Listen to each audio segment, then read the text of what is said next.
Good morning, class. Can you hear me? Please give me a response.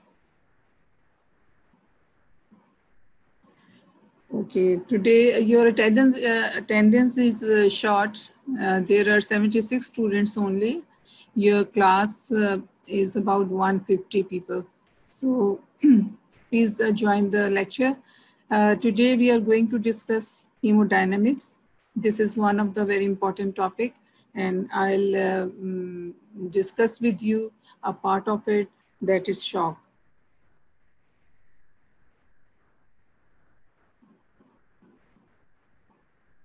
So these are the topics we are going to discuss. There is introduction, definition, classification, pathophysiology, stages of shock, and features of the shock and types of shock.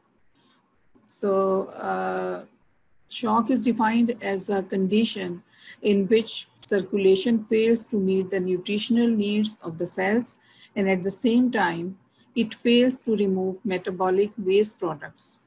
So for going into the detail, before going into the detail of the shock, you must need to know what is the preconditions which lead to the shock, and what is the cardiac output. We all know that from your physiology knowledge that cardiac output is basically made up of heart rate and stroke volume. So the heart rate and stroke volume, when we multiply both of these, they come out the cardiac output. So cardiac output, you know the physiology and anatomy of the structures. So this is the location of the heart. These are the major vessels. These are the veins, vascular venous system, and this is the arterial system. Red color showing the arterial system and blue color is showing the venous system. So heart consists of two parts, right and left. So left part is bigger than the right heart. And we all know that from the right side, the blood from all of the body, this returns to the vena cava to the right atrium, then it comes into the right ventricle. Then from the right ventricle, it goes to the lungs. So from the lungs, this is cleared by the waste product, and from the lungs and again into the left ventricle. From the left ventricle, it goes through the aorta. This is aorta, and it circulates all over the body. This is the structure of the heart.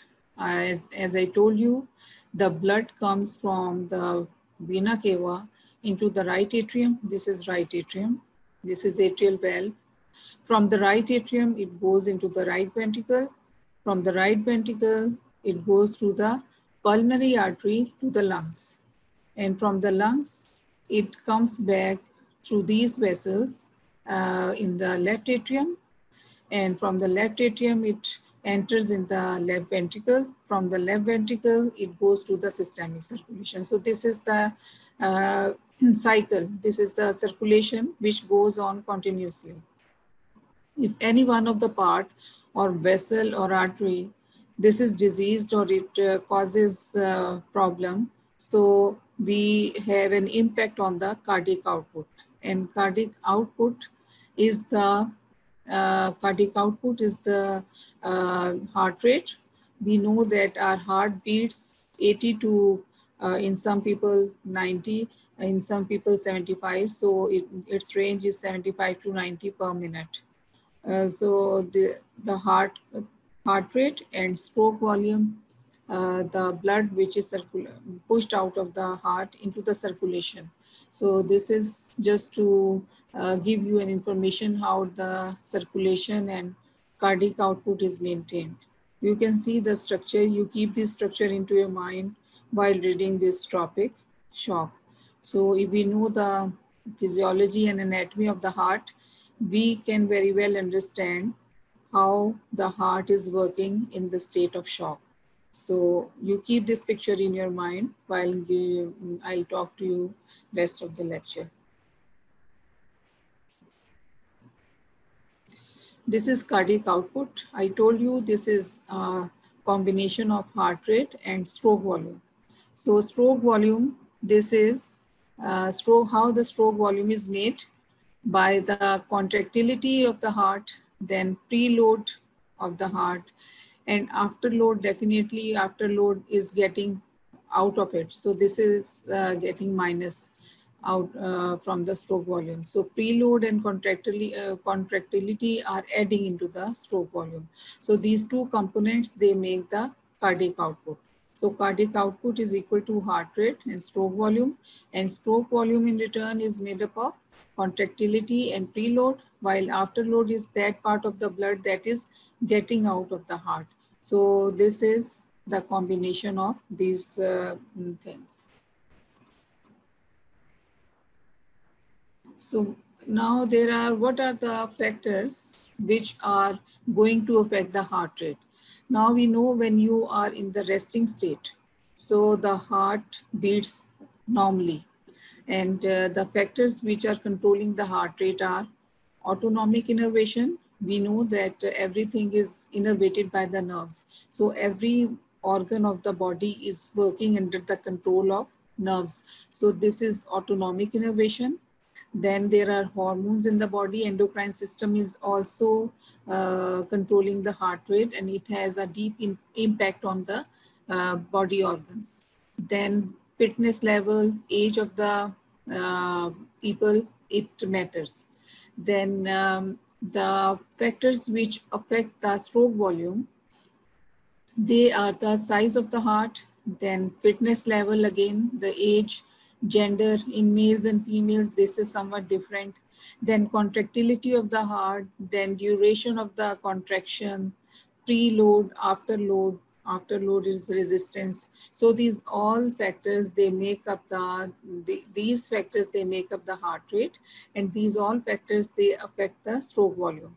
And again, as I told you that cardiac output is the combination of stroke volume and heart rate. So these, while talking about the shock, we will think about these factors too. We should keep these factors into our mind, that what are the factors which are affecting the heart rate and what are the factors which are affecting the stroke volume. So when these two volumes, even one of them is not working all right, so any one of them, if this is decreased, your total output will be decreased. If this is decreased, heart rate is decreased, cardiac output, there will be an impact on the cardiac output.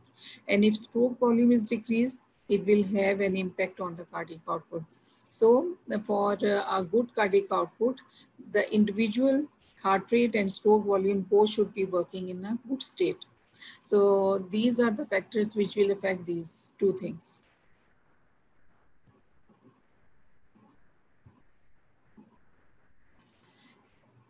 Another important thing that we all know that we have 5 liters of blood in a normal healthy person. So 5 liters of blood, how this is distributed to all organs of the body, this is very important to know. Then these are the areas where the blood circulation goes. I'll show you a chart in the next slide that what are the areas and how much percentage is distributed to each organ. This is important. So in resting phase, we know that 15 to 20% of the heart cardiac output is distributed to the muscles. Then 80 to 85% is supplied to the body organs. Now, out of this 80 to 85, what is the distribution? You can see, look at the chart, this at rest, the total cardiac output is 5 liter per minute. So out of this 5 liter, we know the renal system is getting 1100 milliliter per minute. Digestive system is receiving 1351 liter, 350 milliliter per minute. This is 27% of the total part. Then 22% of the total part is distributed to the renal system. 20% is distributed to the muscular system. 14% is distributed to the cerebral system. Brain cannot work in a condition of hypoxia. Even less than 1 minute hypoxic state will lead to permanent damage to the neuron cells. They are very sensitive and they need a continuous supply of oxygen for their proper functioning. Glucose is very important for nutrition value, and oxygen another. So 7% is distributed to the other areas, and heart itself. Heart is a big organ and this is producing blood for all of the body, but this is receiving only 4% of its part.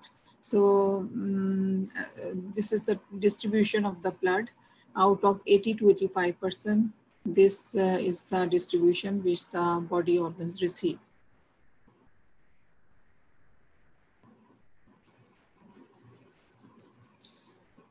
Now, what is the significance of this cardiac output? This cardiac output, it decides the rate of blood flow to different parts of the body. And decrease in cardiac output means decrease in the blood flow. The percentage which I showed you in the previous slide, if the organs are not receiving that much of blood flow, then what will happen? There will be decrease in the nutrition of that area. So nutrition is essential for the proper functioning and good functioning of every organ and muscle and our cells. So if the nutrition is poor, what will happen if you think about when you go into a state of fasting? What happens? Your muscles start weakening themselves. So there is a shrinkage of muscles. You cannot work properly if you keep yourself in a state of fasting for some period of time. So same is the case with the output. If there is decrease in cardiac output, there will be decrease in the blood flow. When there is decrease in the blood flow, the muscles and cells, they will not get proper nutrition because the nutrition is supplied by the blood. Blood is taking with it all the nutrition which is essential for all the amino acids, all the vitamins, all the proteins, calcium, all the trace elements, all the nutritional value is carried by the blood. So if the cardiac output is low, so decrease in the blood flow and there will be decreased functioning or inadequate functioning of that organ. This is again a picture to make you clear how the blood is distributed to various parts of the body. You will see that lungs, they receive 100% of the heart because right heart is propelling blood out of it to the lungs, pulmonary artery.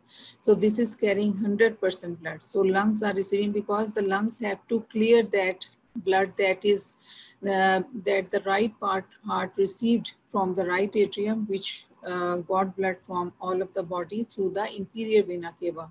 So I showed you the picture, second picture in my slides, that how the heart receives blood and from where the blood comes into the atrium and goes out of it. So this is the right heart, and right heart is propelling blood through the pulmonary artery into the lungs. So lungs are getting 100% blood. So when the lungs, they clear the blood, then they transport this blood through to the left atrium, and from the left atrium into the left ventricle. So out of this, when this blood gets clear, so it comes into the left heart. Then from the left heart, it goes through the arteries. Arteries are carrying the nutrition to the various parts of the body. And venous system is carrying dirty blood, waste, in which the waste products and waste materials which need the clearance from the heart. The veins are carrying this blood, pumping this blood towards the right heart. So from the left heart, the distribution of the blood is this: 3% to the heart, 14% to the brain, 15% to the muscular system, 5% to the bones, 21% to GIT, 6% to the liver, 22% is kidneys. You see, kidneys are getting the highest percentage of the blood flow. So this is very important. Kidneys are very important organ, vital organ. Although all the organs are vital, but kidneys, they are maintaining your weight, your excretory system, all is dependent upon the kidney. Then 6% is transported to the skin and 8% to other. So this is the total distribution, how the heart is distributed, how the blood is distributed after after being propelled by the heart into the arteries. So this is the distribution of blood, and this is how they get back to the right heart to get themselves clear. So this was the percentage. This is another picture to make you clear that how the distribution of the heart is taking place. I told you just now, 20% different pictures, they are giving different percentages, but only 1 to 2% does not make any difference. But we know that kidneys are receiving the maximum part of the cardiac output. So now shock. After giving you the brief description, what is cardiac output, how this is distributed, and what are the percentages of different vital organs who receive blood. So let's now define what is shock.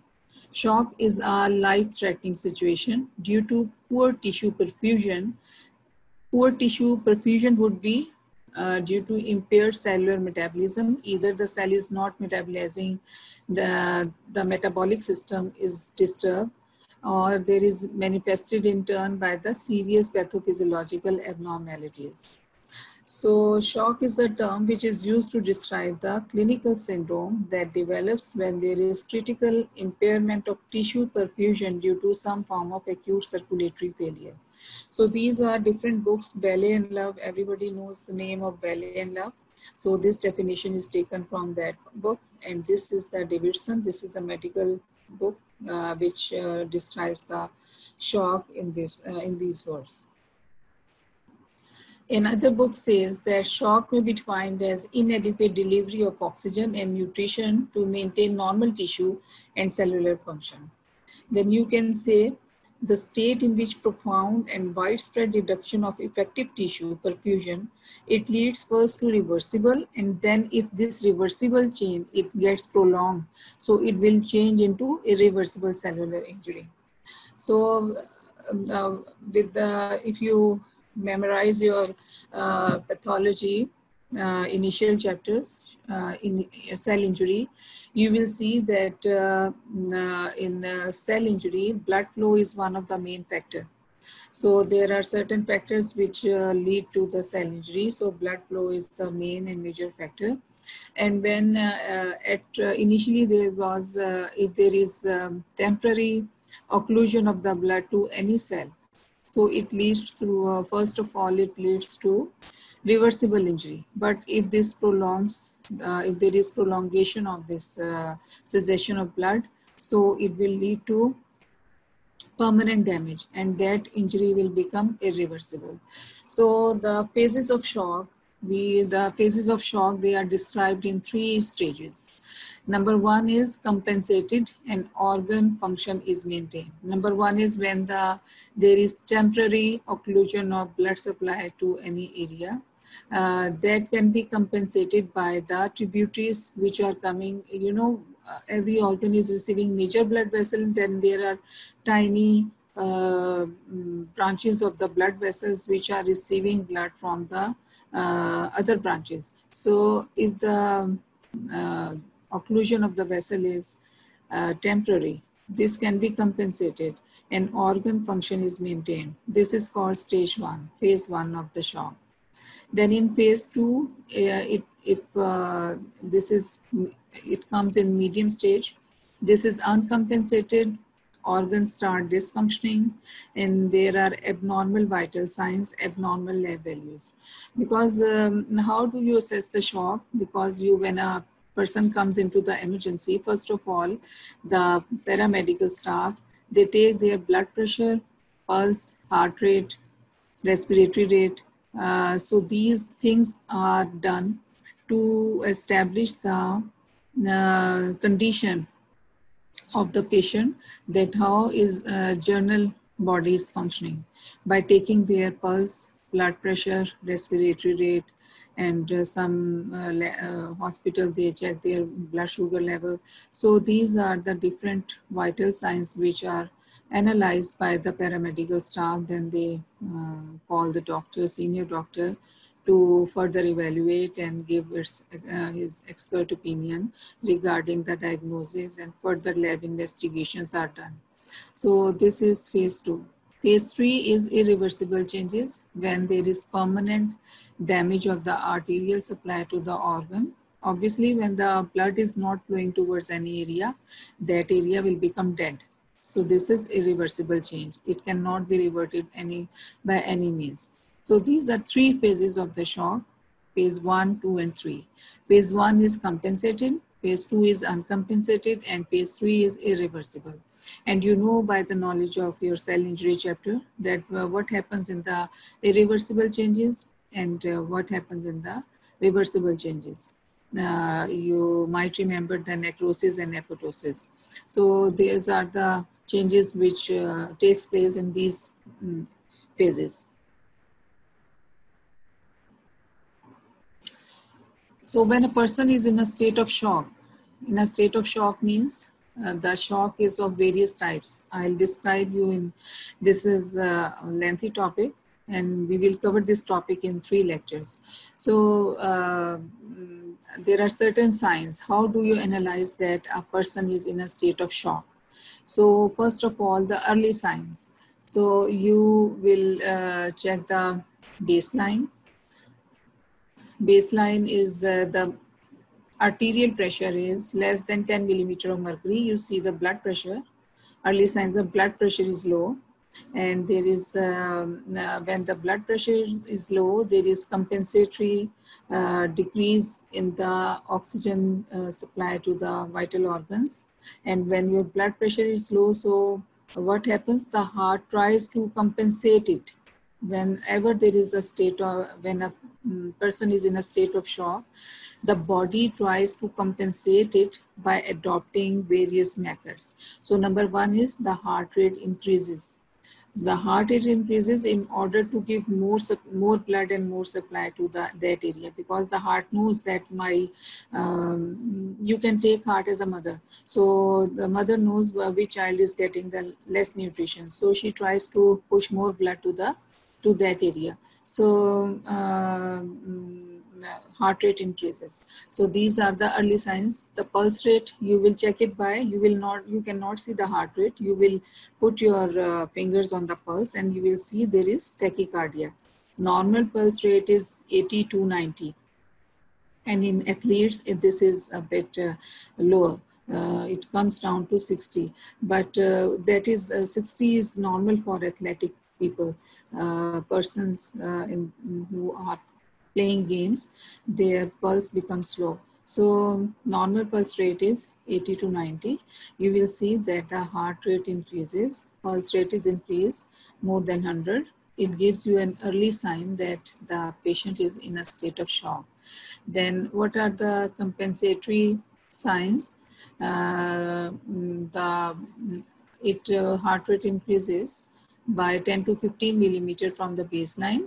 Then kidneys are vital organs, and in the kidney, above the kidney, you know, we have adrenal gland. You will read about this gland in your 4th year, but we know that the kidneys, they also try to compensate the shock state.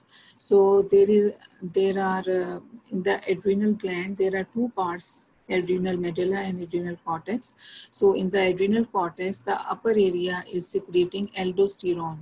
So that aldosterone, this is secreted in cases of emergency, and that aldosterone, it sensitizes that the body is having low blood pressure. So aldosterone, this low blood pressure, it gives a stimulus for the secretion of aldosterone by the adrenal cortex. So this hormone is secreted, and this aldosterone, it comes in the kidney, and there is renin-angiotensin system. So there is increased renin secretion, there is increased antidiuretic hormone. Obviously, in a state of shock, the a person is not, there is formation of urine is disturbed. So when the formation of urine is disturbed, so you know the basic functioning unit of the kidney is nephron. And there are 10 million nephron in one kidney. Sorry, 100 million nephrons in one kidney. So we have 200 million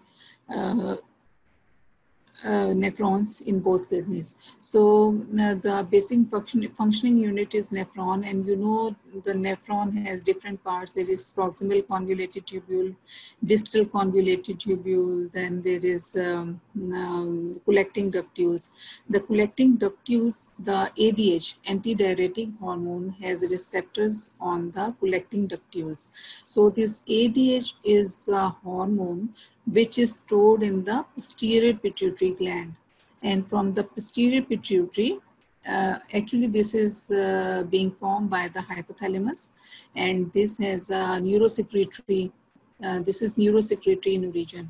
So whenever there is a state of shock, there is low formation of urine, the body sensitizes this situation. So there is increase in the secretion of ADH from the posterior pituitary, and this ADH will act on the collecting ductules, and they will start reabsorbing water to maintain the homeostasis of the body.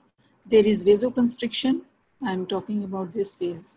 There is vasoconstriction. Vasoconstriction is again in response to low blood pressure. When the vessels constrict, they try to compensate the low blood pressure. So there is vasoconstriction. And pulse pressure is low, although the pulse rate is high, but the pulse pressure you will feel by your fingers. When you put your fingers on the pulse, you can feel the bouncing movement against your pulp of the fingers. So now you will see the pulse pressure will be low, although there is increase in the pulse rate. And when there is increase in the pulse rate, so what happens? The you know the normal pH of the body, our body has a pH value. The normal pH of the body ranges between 7.35 to 7.45. So when this is below 7.35, the body is in a state of acidosis, and when this is above 7.45, the body is in a state of alkalosis. So when they are in the shock state, the body pH declines. So the body pH declines and the body goes into a state of acidosis. So there is restlessness in the body. You can see the man, there is restlessness. When these all changes are going inside the body, what happens? These are the compensatory mechanisms which have started working immediately after the state of shock. So the body is in, there is a compensatory signs. These are the compensatory signs, all compensatory signs. Then when they further progress, what happens? The basic blood pressure, it declines from 10 to 15, it declines further, 20 millimeter. Then the tissues and organs, there is hypoxia. Obviously the vital organs, they are not getting their proper food. So what happens? There is hypoxia and there is decreased urine formation. This is called oliguria. Oliguria means decrease in the urine formation. So I told you in this slide how the ADH is working in compensating the status of the kidney. So weak and rapid pulse, there is decreased pH and secondary sensory neural changes. There are sensory neural changes. The brain is not getting the enough nutrition. Oxygen and glucose are not carried to the brain. Brain cells are also being affected. Heart rate is low. Kidneys are not functioning properly. So in every minute and every second, the person is getting towards a downhill state. So this is the refractory signs. So this is the extreme condition. The patient cannot compensate. When the body cannot compensate or cope with the other systems of the body, there is excessive organ damage, multi-organ failure. The person is in a state of shock. So these are the different phases you can describe. These are the signs of shock. how the body, when the body fails to compensate all the conditions, states of the body, the patient falls down. So this is the ultimate result, different phases of shock. So this is another picture to show you what happens in a state of shock. I told you that when there is heart failure, in case of heart failure, obviously I told you there are certain factors which are leading to decrease the cardiac output. When the cardiac output is not sufficient, what happens? Suppose there is heart failure, or heart is not pumping properly, that there is decrease in the cardiac output, there is hypoperfusion of the tissues. Hypoperfusion means the cells are not getting their blood supply in that amount which is required for their working. So when the tissues, there is hypoperfusion of the tissue, what happens? There is cell anoxia. Blood is carrying oxygen with them. So when hypoperfusion, so oxygen is not sufficient, there is cell anoxia, and this lead to a state of shock. So when there is shock, what happens? There is lung failure. There is lung failure, and death can occur due to cardiorespiratory failure. This is the one system which I showed you in a state of shock. In case of shock, what happens with the lungs? So ultimate result is lung failure. Then another, when in a state of shock, there is renal failure, because I told you that the kidneys are receiving 22% of the total cardiac output. So what happens when the kidney cells are not receiving their proper nutrition? What happens? The cells will start dying out. There is oliguria. They will not be able to make the urine. So oliguria and renal failure. And then in the state of shock, when the brain is not getting nutrition, I told you 14% of the blood supply is carried towards the neuronal cells. When they are not getting their blood supply, what happens? The person goes into somnolence, there is coma. So, and in GIT, when the GIT is receiving 14% of the cardiac output, there are gastrointestinal lesion. And in case of cell anoxia, whenever there is anoxia, there is vasoconstriction. And one of the cause of the anoxia is thrombosis. And these thrombosis, when there is thrombosis, they lead to edema. Edema is the extracellular shifting of fluid from the cell, from the intracellular department to the extracellular department. So this is a condition which is called edema. You know all that. So there is hemorrhage. Another term is hemorrhage, hemorrhagic state. Cells, red cells, they start bursting out. They cannot maintain their cellular permeability. Their fragility is lost, and they lead to a state of hemorrhage. So cytokines are released, and main cytokines are tumor necrotic factor, tissue necrotic factor, and interleukin-1. These are the main cytokines, which are the chemical mediators which are released in a condition of anoxia. And I told you, due to decreased pH, they lead towards the acidosis. Then there is vasodilation. This is a compensatory vasodilation whenever there is a state of shock, because vessels, there is a neurogenic stimulus which is getting from the, which is carried out, neurogenic stimulation. So due to neurogenic stimulation, there is vasodilation, because the vessels also trying to compensate the less blood flow. So they dilate in size. They increase their diameter so that the more blood they can introduce towards that area. So neurogenic impulses, anaphylaxis and sepsis, these are the conditions. And again, when there is decreased output, you know, there is severe hypotension. These are the symptoms of, these are all the symptoms of shock. Severe hypotension, cold clammy skin, edema, somnolence, coma, oliguria, dyspnea, and GI bleeding, paralytic alias. These are the symptoms of shock. These are the symptoms, signs which are visible to, which we can see, and symptoms which you check yourself. So these are the symptoms which you notice on the patient body. So due to hypovolemia and vasodilatation, what happens? This is all the pathophysiology of the shock. You got my point? Are you clear up till now? Give me a response, please. Okay, this was the pathophysiology of the shock. Next is, we have different classes of shock. There are different, they are named according to the situation. Number one is hypovolemic shock. Number two is cardiogenic shock, neurogenic shock, anaphylactic shock, and septic shock. These are the 5 types of classification. You should know each and every terminology. What is hypovolemic shock? Hypovolemic shock, the etiology is we get hypovolemic shock in conditions like hemorrhage when there is excessive bleeding due to any cause, due to bullet injury, due to any in cases of accident, you lose lots of blood, so there is hemorrhage. So this is called hypovolemic shock. Then in cases of burns, when you lose your excess body water in case of burns, so they lead to hypovolemia. There is hypovolemia, low blood pressure, then excessive use of excessive diuretics. This is one of the medicine which is used for in cases of swelling of the body.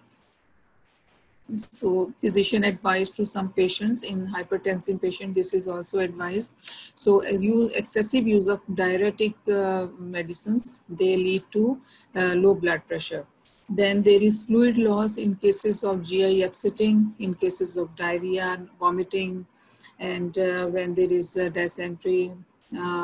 So these all are the conditions which lead to excessive fluid out of the body. So they lead to your low blood pressure. Then underlying pathology is whole blood loss and plasma is lost. So these all conditions, they took you towards the state of hypovolemia. So this is the condition which you get, which is the end result is hypovolemic shock. Number 2 is cardiogenic shock. We get cardiogenic shock in cases of MI, myocardial infarction. There is dysrhythmias. Then in case of cardiac surgeries, cardiac injuries. Then there are valves inside the heart. I showed you the picture. First picture was about the cardiac anatomy. So there is valvular disease, or there is end-stage cardiomyopathies. These all are the conditions, pathologies which are involving the heart, they lead to cardiogenic shock. So there is lot of cardiac contractility. So when there is loss of cardiac contractility, so they will lead to reduced cardiac output. So I told you that cardiac output is the main thing which is balancing and maintaining your body structure. So when there is reduced cardiac output, it leads to cardiogenic shock. So this shock is given the name cardiogenic because the pathology is lying in the heart, either on the myocardium or in the valves or in the any of part of the area is diseased. So these all conditions which are involving the heart, they are called cardiogenic shock. Number 3 is neurogenic shock. So neurogenic shock is, as the name indicating, neurogenic. So spinal cord injury, because all the nerves, they are running in the spinal cord, and then there is further distribution from them. So vasomotor center depression, certain drugs, your emotional imbalance, emotional stress. So these are, they decrease in the venous return. There is poor distribution of blood to the areas, to the organs, because there is neurogenic stimulation. They cause the vasoconstriction of that area. So poor supply to the organ, it leads to decreased cardiac output and decreased blood supply to the, although cardiac output is okay, but due to vasoconstriction, the organs cannot maintain their normal blood supply. It leads to neurogenic shock. Number 4 is anaphylactic shock. Anaphylactic shock is, this is due to certain drugs in which there is antigen-antibody reaction takes place, like certain drugs, insect bite, stings, then contrast media, blood transfusions, any foods, insect bite, bees bite. So these all things, they are introducing antigen into your body. So your immune system is hyperactivated. So when immune system is hyperactivated, there is certain things they do not suit your body. So there is antibody production against those antigens. So there is, if the antibody production is not sufficient enough to combat this situation, so what happens? There is antigen antibody reaction, and this the person gets into a state of shock, and this condition is called anaphylactic shock. Again, there is decrease in the venous return and poor distribution to the of blood to the organs. Number 5 is septic shock, and septic, as the name define itself, like in cases of infection, then those patients who are receiving immunosuppressive therapy, in malnourished patient, then in case of autoimmune diseases, AIDS, and in cases of cancer, there is decrease in the venous return and poor distribution of blood to the organ. So these are the 5 types. These are hypovolemic, cardiogenic, neurogenic, anaphylactic, and septic. And according to the name, you can memorize their etiology, and the underlying pathology is same. So end result is decreased venous return and poor distribution of blood. So this is the end result of each type of classification, but the etiology is different, and you will have to memorize it. So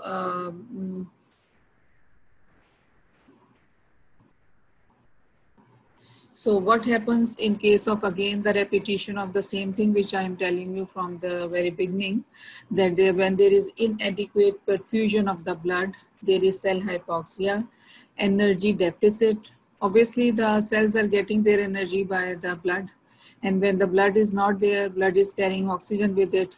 So the oxygen is deficient, there is hypoxia, energy deficit. So what happens then? pH decreases. When there is pH decreases, the lactic acid accumulation is there. So this lactic acid production is called anaerobic metabolism. Aerobic means with the help of oxygen, anaerobic in the absence of oxygen. So this is anaerobic metabolism. This condition is called metabolic acidosis. And when there is metabolic acidosis, what happens? The cell membrane dysfunction, and there is failure of sodium pump. For each potassium, 2 sodium ions, they are exchange. So what happens? Sodium pump fails. Then there is intracellular lysosomal release, digestive enzymes. The cell structure, there are nucleus, nucleolus, lysosomes, perisomes, and ATP, ADP. These all structures, they get disturbed. So intracellular lysosomal release, these lysosomes, they help in the process of digestion. And there is efflux of potassium and influx of sodium and water. So what happens? There is the toxic substances, they enter into the circulation, and there is capillary endothelial damage. The integrity and stability of each membrane, each organelle inside the cell and outside the cell, they are maintained by the food. And food comes in the form of blood supply. When the blood supply is not there, everything is getting disturbed. So capillary endothelium damage, and the further destruction, it lead to dysfunction and cell death. So these are the compensatory mechanism will vasoconstriction, failure of precapillary sphincters, and peripheral pooling of blood. So there are sphincters inside the blood vessels, and they constrict at the time of emergency, I told you. So this is the mechanism how the cell death takes place. So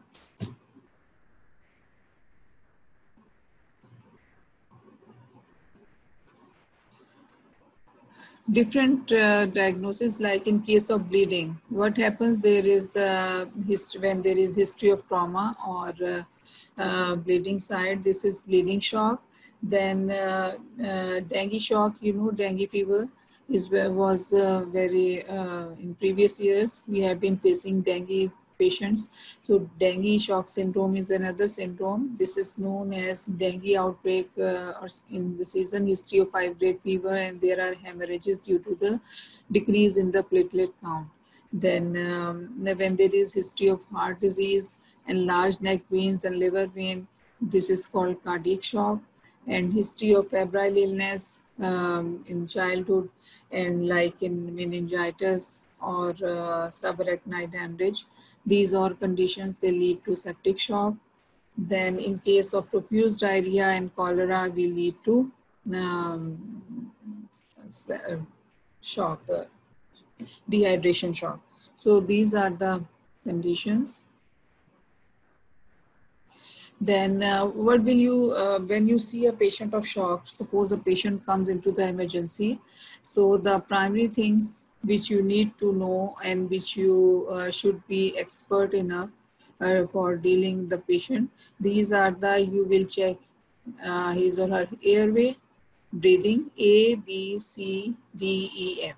So airway, breathing, circulation, disability, neurological, exposure or environment control, and full vital signs. You will check his blood pressure, heart rate, respiratory rate. You will see airways. You will spine mobility, immobilization of the spine. You will check the breathing, circulation by taking blood pressure, and neurological signs by carrying out different neurological signs like you check with the hammer, or you will prick the soul of the patient to see is there any neuronal damage, or to see the that the spinal cord is intact. So to you will see by your by doing different things, you will check their vital signs. And you will, from head to toe, you will have to take the assessment that, and you will start from the head and till the feet. As you are examining each part of the body, and these will, you will check for dots. These are the mnemonic dots. Deformities, open wound, tenderness, and swelling. These all things you will check by physical examination. First of all, you take the history of the patient, then you check the patient, and you check each and everything, and anything abnormal you will notice on the your history, that on physical examination we find deformities, there was an open wound, tenderness, swelling, the area of swelling, how much is the swelling, pitting edema or non-pitting edema. So these are the things you will notice.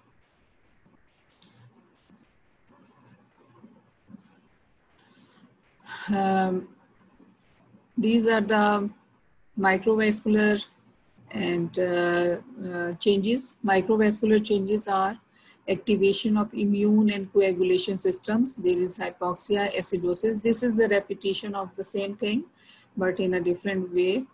Activate the complement system, and there is aggregation of primary aggregation. The first cells which come at the site of inflammation is neutrophils. So the neutrophils, they aggregate at the site, and oxygen free radicals and cytokine release damage, endothelial fluid leaks out, edema ensues. So this is how the edema, when there is endothelial damage, so there is pore opening, and sodium pump fails, the fluid comes out of the cells and they stay in the extracellular fluid. There is no balance between the shifting of sodium and potassium. So the fluid leaks out, there is edema, there is cellular injury, and cells switch from aerobic to anaerobic metabolism. There is decreased ATP production. ATP is, the mitochondria is the factory for forming ATP. So mitochondria is also damaged, so decreased ATP production. There is lactic acidosis, lactic acid accumulate. There is metabolic acidosis, glucose exhaust, and aerobic respiration ceases, sodium potassium pump fails. Impaired lysosomes release autodigestive enzymes, because lysosome, everything with the cell membrane, this is not functioning properly, so their function is impaired. Lysosomal enzymes, they are impaired, mitochondrial damage, and cell death will ensue.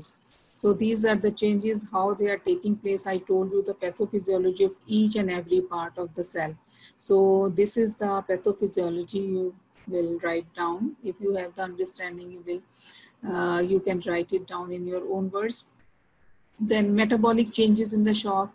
These are carbohydrate metabolism, compensated shock, hyperglycemia. Now, I told you glucose is the main chief nutritional substance which is supplied to each cell, because everybody is working under the control of glucose. Hyperglycemia due to increased hepatic glycogenolysis. When there is the body is in a state of shock, I told you that every organ tries to compensate that status of shock.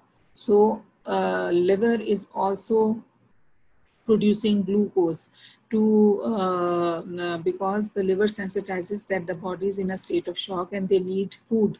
So it increases glycogenolysis. Glycogenolysis means breakdown of glycogen into glucose. Then this is the in case of compensated shock, but in decompensated shock there is hypoglycemia.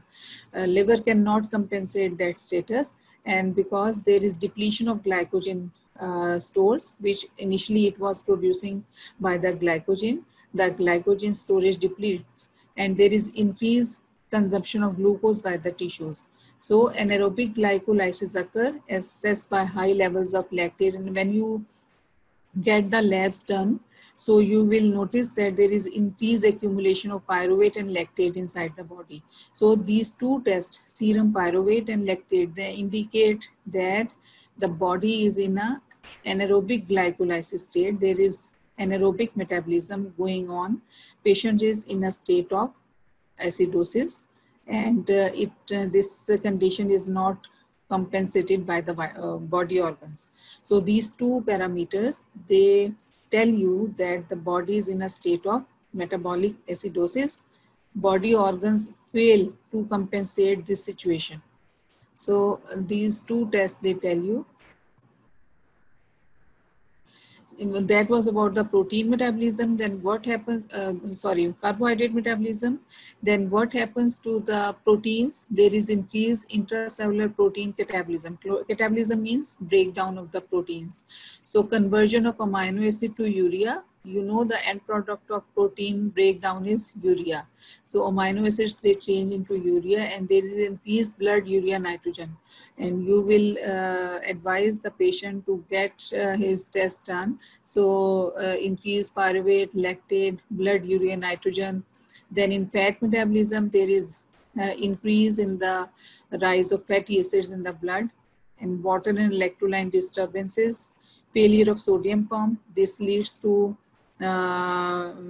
potassium leaves the cell, and there is hyponatremia and cellular swelling. And this is a state of shock due to loss of plasma in case of burns. There is hemoconcentration when the electrolyte balance is not there, so there is hemoconcentration. Then metabolic acidosis, what happens? Hypoxia of kidney, renal function. In metabolic acidosis, I told you there is hypoxia of the cells, so renal function is also impaired, and increased level of lactate, pyruvate, phosphate, and sulfate, they rise in the body. Normally the phosphate and sulfate, they are being excreted by the kidney, but now the kidney is not functioning well. So these substances, they accumulate inside the body. So there is metabolic acidosis, and morphological complications are, there are changes due to hypoxia resulting in degeneration and necrosis in various organs. You know the end result of anything when the blood supply is not there, they degenerate, cell membranes, they break down, there is degeneration of the cells, organelles and cell membrane, there is necrosis in various parts of the body, and brain, main organs which are affected are brain, heart, lungs and kidney, adrenals and GIT. And in severe cases, there is adrenal crisis, and when all the multi-organ failure, so you know the patient is no more there.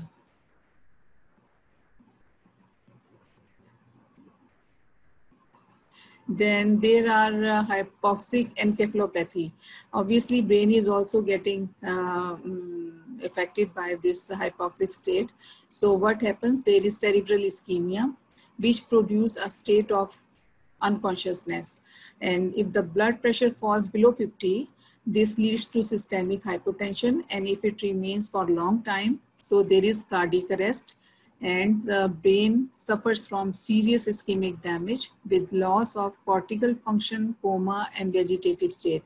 When the state of shock remains for a prolonged period of time, so the brain cells, they damage permanently. There is no reversible change in the neurons. So the condition of the patient is paralytic and the vegetative state. And what happens in the heart?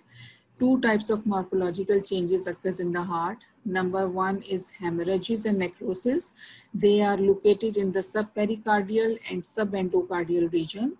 And number two is zonal lesions. They opaque transverse contraction bands in the myocytes. Myocytes are the heart cells, and they near the intercalated disc. You know the structure of heart. There are intercalated discs in the muscle cells. So these are there are opaque transverse contraction bands in those areas. So these are the changes which are taking place in various organs of the body. So is that enough for today? We have 4 minutes. You can ask me question. The shock lung we will discuss in next lecture. Is it okay, class? Do you have any question? Please ask me question. You still have 4-5 minutes. No question? Is this all well understood by you?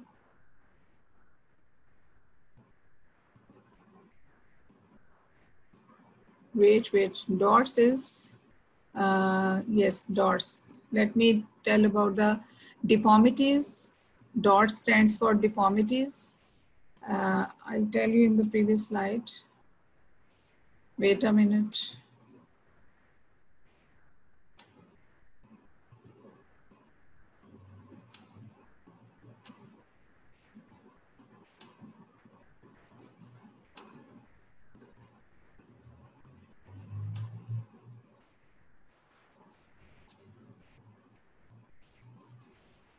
This is DORS. Deformities, open wounds, tenderness and swelling.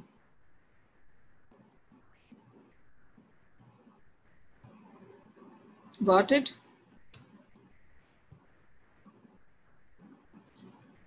From this lecture, from examination, let me read your question.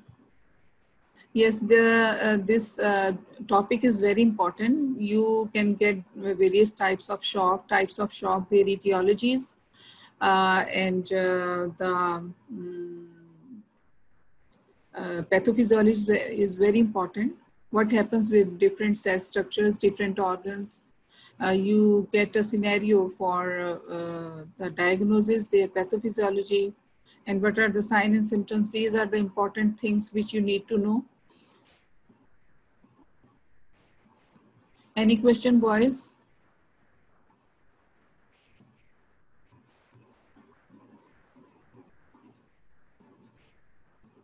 Yeah, is this all clear to you? Everybody is clear with this topic?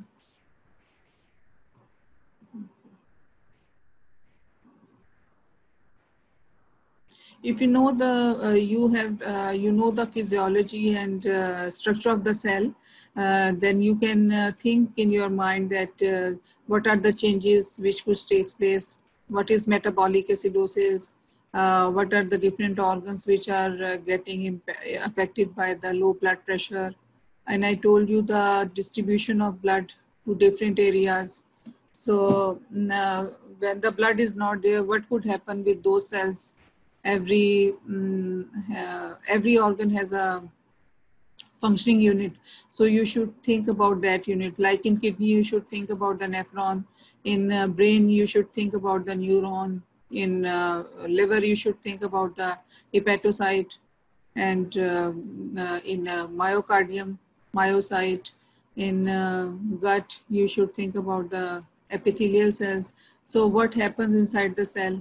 You can think about and you can write down the pathophysiology, what is going to happen, why the edema is there, what is happening in different types of shocks. These are all the important questions. So anything else? Still we have 1 minute.